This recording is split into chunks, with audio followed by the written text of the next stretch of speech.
So last weekend, my friends and I decided to check out the annual Founders Day Parade in our town, because who doesn't love watching a bunch of middle-aged men throw Tootsie Rolls at children from the backs of vintage fire trucks? As we circled the neighborhood in search of parking, my buddy Dave started in on his usual spiel about how he's the king of parallel parking.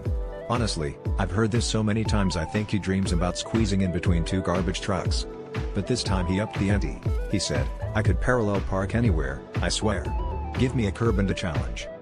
We all laughed it off, but as we got closer to the parade route, we realized Dave had gone unusually silent. That should have been the first red flag. Suddenly, as we crawled along Main Street, Dave slammed on his blinker. "There. That's my spot."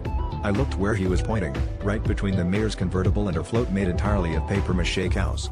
The street was packed with families waving flags and kids scrambling for candy, but Dave was undeterred. "This is perfect," he said, gripping the wheel with a manic focus I usually only see when he's losing at Mario Kart. Before we could object, Dave started his maneuver. The crowd parted in disbelief as our beat-up Corolla wedged itself halfway between the mayor and the cows. People started cheering, some booing, and one guy even started live streaming. Dave's face was stone-cold serious, sweat beading on his brow as he inched forward and back, forward and back. I don't know what was more impressive, the fact that he almost nailed it, or that the parade paused so he could finish. The mayor himself leaned over and yelled, "You got this, buddy." I considered melting into the upholstery. Finally, with a triumphant flourish, Dave pulled the car perfectly into place as the marching band struck up a song. The crowd erupted, half in applause, half in confusion.